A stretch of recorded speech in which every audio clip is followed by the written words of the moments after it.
Hola amigos, yo soy Javier Trejo, el profesor Crack. Bienvenidos a mi canal. Hoy voy a presentarles 10 libros para aprender filosofía. Pero antes, no olviden suscribirse al canal, darle clic a la campanita de notificaciones, dejarme un comentario, compartir el video y pues darle muchos likes. Ahora sí, comenzamos.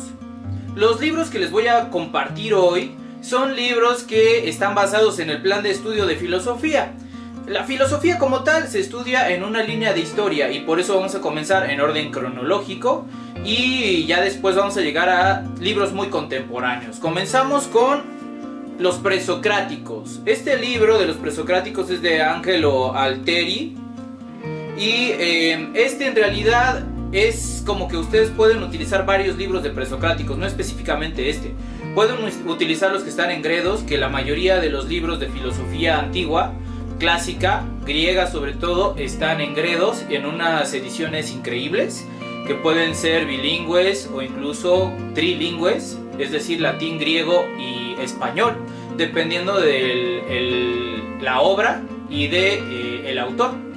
Entonces, bueno, ¿por qué los presocráticos? Los presocráticos están muy subestimados, muy poco estudiados en muchos sentidos, pero pues los grandes de la filosofía realmente regresaron a los presocráticos. ¿A quién me refiero? A Platón, Aristóteles, a Hegel, a Kant, a Marx. Incluso Marx estuvo viendo mucho de Lucrecio, pero ya eso es helénico. Pero el chiste es que estos clásicos, esos presocráticos y del momento inicial de la filosofía son básicos por diferentes razones que les voy a explicar más adelante. Aquí destaca sobre todo Heráclito, Parménides, Anaxímenes, Anaximandro, Tales de Mileto y Pitágoras, por decirlo así, ya que nuestro querido Aristóteles en la metafísica habla mucho de que Pitágoras fue también un presocrático importante. Así que bueno, este libro es importante, pueden revisar otras obras de presocráticos, pero no se salten los presocráticos. Bien, esa sería nuestra primera recomendación de hoy. Siguiente recomendación, son dos libros en realidad para los siguientes dos puestos. Tenemos al buen Platón en Diálogos de Platón y al buen Platón en La República. Bueno, ¿por qué son importantes estos? Todos los diálogos de Platón son importantes. Depende también de qué quieras estudiar tú y de qué momento de los estudios de Platón tú quieras revisar. Obviamente La República también es un diálogo de Platón, pero a diferencia de los diálogos comunes, por decirlo así, La República es todo un tratado, es muy extenso y es mucho más relevante que la gran mayoría de los diálogos de Platón, en el sentido de que es más sistemático y de que concentra muchas más propuestas de Platón que cualquier otro diálogo. Entonces, ya saben, diálogos de Platón, es decir, la apología de Sócrates, el Crátilo, todo lo que puedan encontrarse, el banquete, aquí en diálogos de Platón, y aparte, La República, que es muy importante. Bueno, ¿qué es lo importante de La República? Nos quedamos un poquito con La República. Pues en La República Platón va a tratar de resolver la pregunta sobre qué es la duda, qué es la justicia. ¿Qué es la justicia? Y a través de esa pregunta Platón va a llegar a construir toda una ciudad. Porque la justicia no podría existir si no existe una ciudad que corresponda a dicha justicia. No se trata de algo abstracto ni de algo únicamente personal, sino que se trata de algo en el mundo y en ese sentido para él es necesario crear toda una ciudad para hablar de la justicia.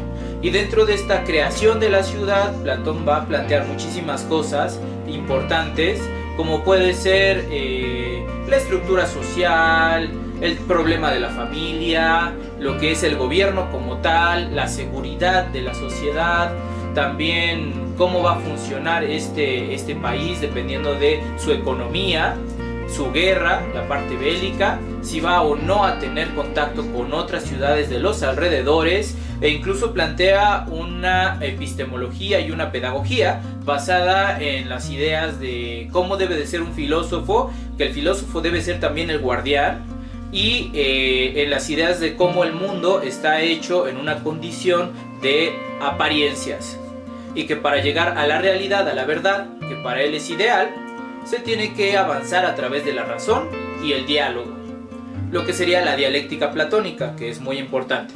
Bueno, ese sería Platón. Quiero regresar, antes de ir al tercer libro, regresar un poquito a los presocráticos, porque no les expliqué mucho acerca de los presocráticos. Bueno, los presocráticos en general van a tratar de encontrar el fundamento de la physis, que es la naturaleza.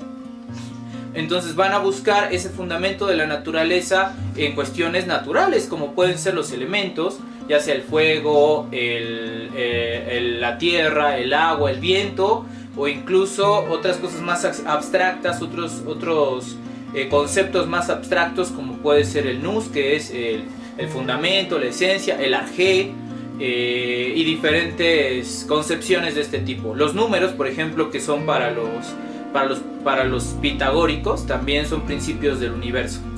Entonces, bueno, eso es importante que lo sepan. Vamos al tercer libro. El tercer libro que vamos a recomendar es La Política de Aristóteles. ¿Por qué es importante la Política de Aristóteles más que muchos otros libros de Aristóteles? Pues miren, la verdad que hay bastantes libros de Aristóteles fundamentales. La lógica de entrada tiene que ser, esta ya la recomendé en otro video, así que también tienen que leer lógica para aprender filosofía. De hecho, es de lo más importante, es leer lógica y aprender tanto lógica proposicional, es decir, por enunciados, como lógica simbólica. Eso es básico. Pero aparte de eso, en Aristóteles vamos a encontrar en la política un relato histórico de cómo se han dado los diferentes momentos de los gobiernos, cómo ha pasado de un tipo de gobierno a otro, cuál ha sido esa historia, cómo se organiza la casa de un ciudadano griego, pero también cómo se organiza la ciudad, cómo se organiza la polis, que así se le llama a la ciudad, en griego. Así que Aristóteles, los primeros 3 libros son fundamentales, lleguen hasta el libro 6 me parece, y van a saber todo lo que hay que saber. Y si siguen, pues van a encontrar también la idea aristotélica de cómo debe de ser la ciudad perfecta y el ciudadano perfecto. Así que Aristóteles, la política. Vamos a nuestra siguiente recomendación, muy importante también, nuestro querido Kant. Sé que ya me salté mucho, pero es que no caben todos, y aparte no tengo todos en papel. Antes de Kant, obviamente, pues vienen los helénicos, vienen los medievales, que también son muy recomendables, por ahí Santo Tomás, San Agustín, también en los helénicos Cicerón, o sea, hay muchísimos, Marco Aurelio también, pero no todos los libros los tengo, así que nos saltamos hasta después de la modernidad. También haría falta leer a Descartes, el discurso del método, que también es fundamental. Luego voy a hacer otra recomendación con Descartes y otros libros, pero bueno, nos saltamos hasta Kant, nuestra querida crítica de la razón pura. Kant realiza 3 grandes críticas en su obra: la crítica de la razón pura, la crítica de la razón práctica y la crítica del juicio. La crítica de la razón pura es un tratado epistemológico para fundamentar lo que es el aprendizaje a partir de la experiencia sobre cosas que son más allá de la experiencia o independientes a ella, es decir, a partir del a priori. ¿Por qué? Porque la discusión previa que había después de Descartes era racionalismo contra empirismo, y esta discusión que existía fue sintetizada por nuestro querido Kant, que nos dice: tenemos que partir de la experiencia, pero tenemos que poder ser capaces de ir más allá de la experiencia, a entidades de conocimiento que pueden ser únicamente abstractas, como puede ser el mundo matemático o científico. Entonces Kant hace estas 3 críticas. Esta es la que les digo, que es sobre el conocimiento. La crítica de la razón práctica es sobre la ética, porque a él le importa muchísimo las buenas acciones que pueda tener el ser humano, así que hace la crítica de la razón práctica. Y la última crítica, la crítica del juicio, es una crítica estética sobre la percepción y sobre la manera en que nosotros podemos hablar de lo que es lo bello en el arte. Entonces, estas son sus 3 grandes críticas que van a tener repercusiones enormes en el pensamiento posterior. Sobre todo, la crítica de la razón pura, que es la que viene por la línea del idealismo. Entonces, este es importantísimo que lo lean, porque te va primero a exponer cuáles son las categorías del pensamiento. En principio, a partir de la parte trascendental. El concepto de trascendentalidad no es lo que ustedes creen comúnmente. Trascendental significa condición de posibilidad. Entonces, la estética trascendental, que es el principio de todo este tratado, vendría a ser cómo entendemos la percepción desde nuestra posibilidad. Es como si estuviéramos configurados para entender tiempo y espacio desde antes, y esa sería la estética trascendental, tiempo y espacio. Después de eso ya vienen las categorías, los juicios, de cómo metemos diferentes tipos de razonamiento en nuestro intelecto, como puede ser el razonamiento lógico, matemático, lo que es el principio, la lógica. Todas estas cuestiones se vienen a acomodar en categorías dentro de nuestro entendimiento. Y lo que también nos plantea son los juicios sintéticos a priori, que es la estructura lógica que nos permite conocer más allá de lo que hemos experimentado. Y ya más adelante nos va a hablar de la dialéctica trascendental, que es todo aquello que escapa de la razón, únicamente puede ser resuelto a través de la dialéctica trascendental, que es una manera de argumentar sobre cosas que no podemos ni siquiera experimentar y que tampoco caben en nuestro entendimiento como tal, que son la idea de inmortalidad del alma, la idea de mundo y la idea de Dios. Son ideas que simplemente no podemos alcanzar a concebir en su totalidad, pero que se pueden acceder a ellas a partir de la dialéctica trascendental. Obviamente la dialéctica de nuestro querido Kant y la dialéctica de nuestro querido Platón no son la misma, Muchos se van por ahí, no son la misma por ningún lado. Entonces no se confundan, dialéctica no es igual en todo. Y esta obviamente tampoco es la dialéctica de Hegel, de la que vamos a hablar más adelante. Total, entonces la siguiente recomendación, nuestro querido Nietzsche, así hablaba Zaratustra. ¿Por qué es importante este libro? Bueno, primero, porque la gente está muy desinformada sobre Nietzsche y sobre este libro. Incluso los teóricos, los filósofos, están argumentando cosillas por ahí que no van con lo que Nietzsche estaba comentando, ¿no? ¿Qué te está diciendo Nietzsche? Sí es cierto, él te plantea Dios ha muerto, incluso de eso se trata, así hablaba Zaratustra, que nos dice Dios ha muerto, se arrepiente Zaratustra de esto, porque según Nietzsche históricamente fue Zaratustra el que debió arrepentirse primero de que Dios ha muerto. Entonces, muchos dicen ya no hay fundamento, incluso lo plantea Nietzsche aquí, ya no hay fundamento, y la gente piensa es que ya todo vale y es nihilismo. Sí hay un momento de nihilismo, pero ahí no se queda Nietzsche. Él plantea una respuesta. ¿Cuál va a ser? El fundamento ya no es Dios, el fundamento ahora es el hombre. El hombre adquiere las cualidades de Dios, se convierte en superhombre. Y toda la moralidad no es que desaparezca la moralidad. Para Nietzsche ahora el ente moral es aquel que crea su propia moral, el ser humano, el superhombre. Y resulta ser que su moralidad es mucho más férrea que antes. Así que salimos de una idea de Dios que, bueno, todo esto que les estoy contando son mis propias conclusiones, que eso es importante que lo distinga. Por eso yo mismo me atrevo a decir que muchos están interpretando mal a Nietzsche, porque es más moral el superhombre de lo que antes era el hombre dentro de la concepción cristiana católica que él está criticando. Entonces piensan que ya se vale todo nada más porque ya murió Dios. Para Nietzsche no es así, Bueno, esta obra es fundamental por muchas razones. La principal de ellas es porque es muy didáctica y poética. Tiene un carácter literario muy importante. Entonces vayan, léanla porque les va a ayudar. Pero eso sí se los digo, ¿para qué llegan a este libro si no tienen las bases de todos los demás libros que les mencioné? E incluso muchos otros más. Porque para poder entender realmente lo que está diciendo Nietzsche, sí necesitas bagaje de los griegos, necesitas bagaje de los helénicos, necesitas bagaje de Kant, porque Nietzsche critica mucho a Kant. Así que si no tienes todo este conocimiento previo, llegar a este libro de primera vez es un error. O sea, así lo voy a decir con todas sus letras, es un error. Muchísimos chavitos llegan primero a esto y dicen es que Nietzsche es un rockstar de la filosofía. Y sí lo es, pero llegan con un super hueco de formación.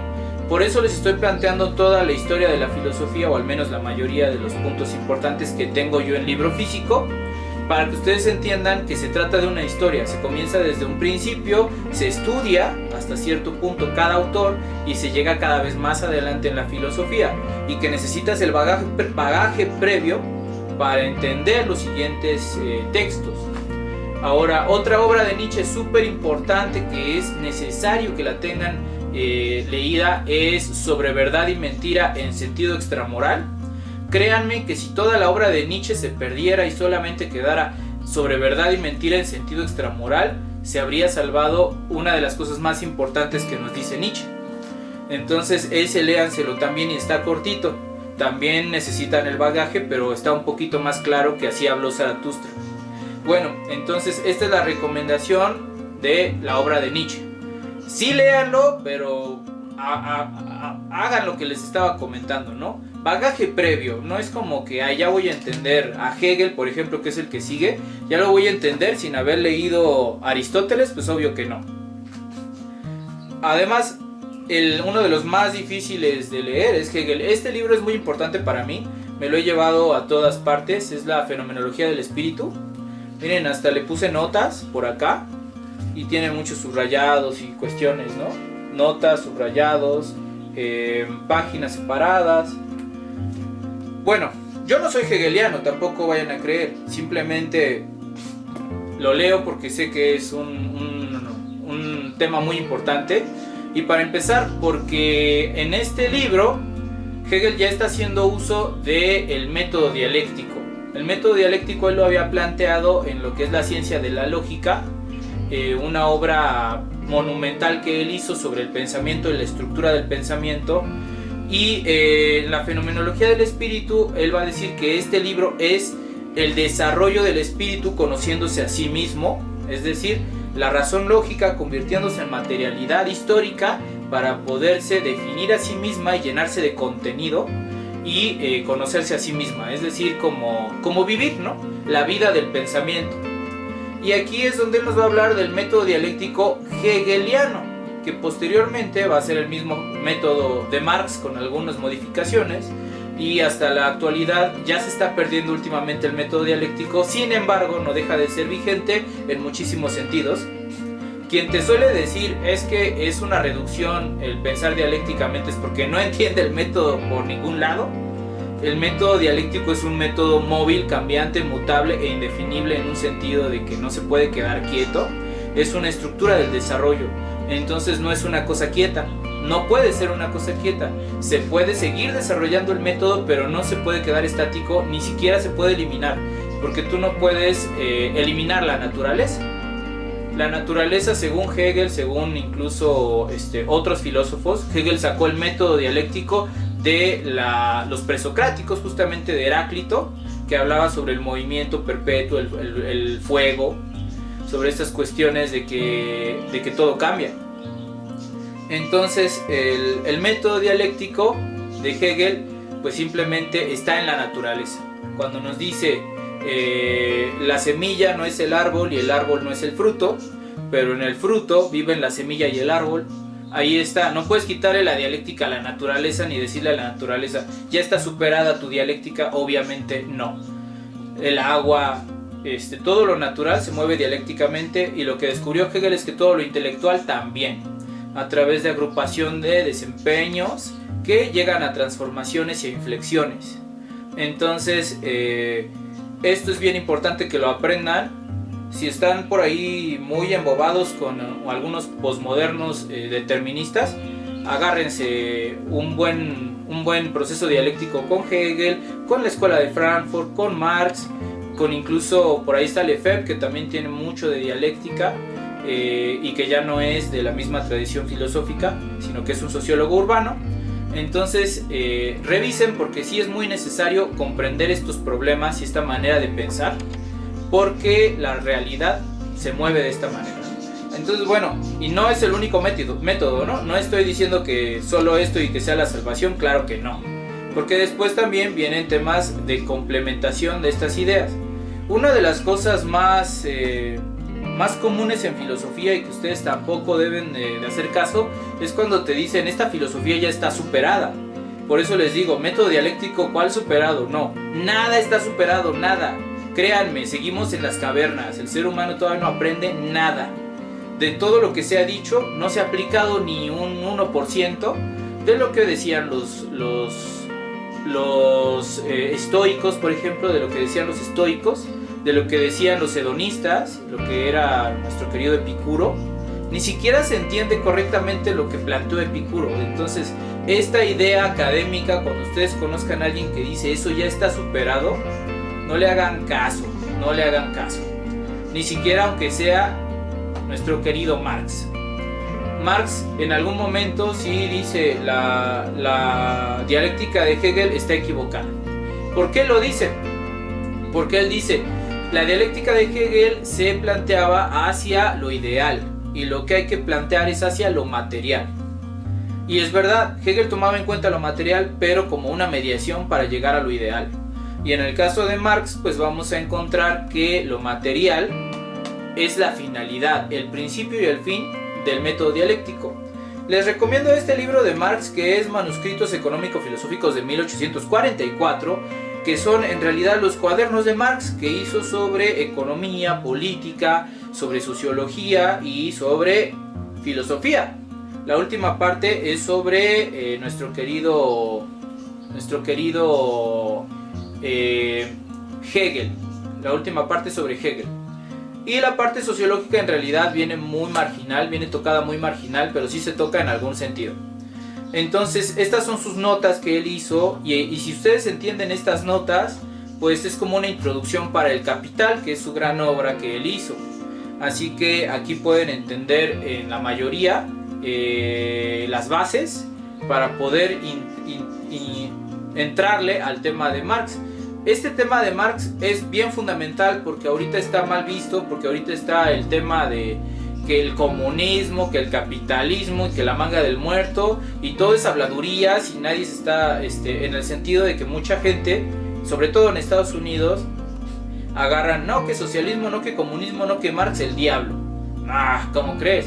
No, la filosofía es universal, la filosofía. Los filósofos somos terrenales, definidos, socialmente acotados, somos finitos, pero la filosofía es universal, es para todos, es para siempre y tenemos que aprenderla si queremos evitar caer en los mismos problemas, conflictos y si queremos superar las cuestiones a las que nos hemos enfrentado.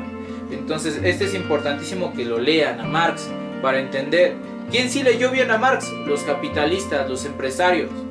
¿Por qué quieren que tú no leas a Marx? Piénsalo. Si los empresarios leyeron a Marx para poderse hacer ricos, ¿por qué tú no puedes leer a Marx? Sospecha un poquito. Ok, vamos a Jean-Paul Sartre, la imaginación. La imaginación es un tratado fenomenológico. La fenomenología fue una escuela de pensamiento filosófico donde quien fue el padre de la fenomenología fue nuestro querido Husserl. Y Husserl, que fue amigo de Heidegger, planteaba la idea de ir a las cosas mismas. No solo fue amigo de Heidegger, Husserl fue maestro de Heidegger. De hecho, él le revisó toda la tesis doctoral, que fue la obra de Ser y Tiempo. Entonces, Husserl plantea ir a las cosas mismas a través de la intencionalidad del pensamiento, de la experiencia de la conciencia, de la fenomenología. Y nuestro querido Jean-Paul Sartre, en esta obra que es de las más claras que tiene, y yo creo que muy fundamental, hace un estudio fenomenológico de la construcción de la imaginación.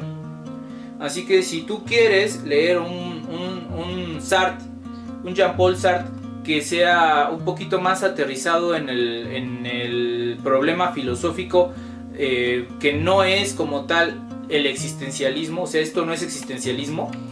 Si tú quieres leer algo que no sea existencialista de mi querido Sartre, léete este librazo que es buenísimo y que es súper necesario. Aquí nos habla de cómo se construye la imaginación de una manera pues muy metódica, muy extensa y muy bien lograda. Así que échale un ojo a este libro. De este sí te doy la editorial para que lo puedas buscar más fácil. Es Libros de Sísifo, Edasa, Jean-Paul Sartre, La imaginación. Así que búscatelo. Y vamos con nuestro último libro, que es de mis escritores de filosofía favoritos, de mis autores filosóficos favoritos. De hecho, me acompañó durante toda mi formación previa, y ahora que ya estoy en una etapa diferente, pues todavía lo extraño y le tengo muchísimo afecto a este gran autor, Walter Benjamin, el autor como productor.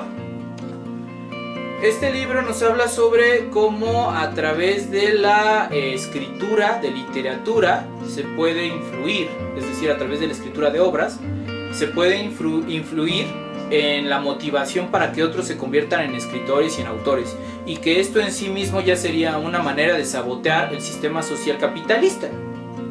Es decir, que pudiéramos generar más artistas, más creadores, ya mete en jaque al capitalismo, porque pues ustedes simplemente lo pueden inferir, eso ya no lo trata aquí tanto.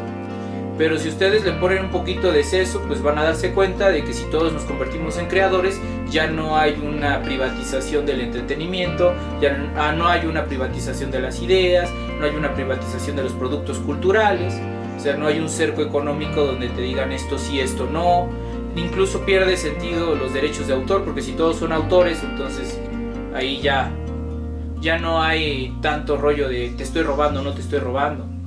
Entonces, bueno, Walter Benjamin, súper incomprendido. Como saben, él se quitó la vida escapando de la Segunda Guerra Mundial, o intentando escapar de la Segunda Guerra Mundial. Se ve decepcionado porque no pasa la frontera, se quita la vida y nos deja una obra inconclusa, una obra riquísima en contenidos, en puntos a desarrollar. Así que si ustedes quieren ya conocer un filósofo más entrañable, pues aquí está mi querido amigo, mi gran tesoro, Walter Benjamin. Ahora, ya antes de irnos, pues les voy a comentar un poquito más de cómo encontrar los libros. La mayoría de ellos los van a encontrar fácilmente. Aristóteles lo encuentran fácil, Platón lo encuentran fácil, Kant lo encuentran fácil, todos ellos. Nietzsche también lo encuentran fácil en librería de viejo, en cualquier librería lo encuentran fácil. Los más difíciles, como les dije, son el de los presocráticos, que ese yo lo compré en la librería de Fondo de Cultura, pero no es de Fondo de Cultura. Aquí me dice que es de la Autónoma de Puebla. Este libro ya es viejo. También pueden comprarse un Gredos, que también en librerías UNAM hay descuento para estudiantes en compra de Gredos, así que váyanse a librerías UNAM al centro y ahí van a encontrar esos libros en un buen descuento para estudiantes de la UNAM. Otro más o menos difícil de encontrar es mi querido Walter Benjamin. Tiene que haber tiraje, así que búsquenlo.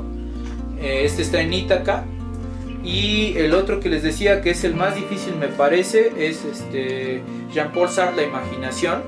Por eso les decía que es de Edasa. Todos los demás los encuentran súper fácil en diferentes versiones. Recuerden, agarren el libro, léanlo.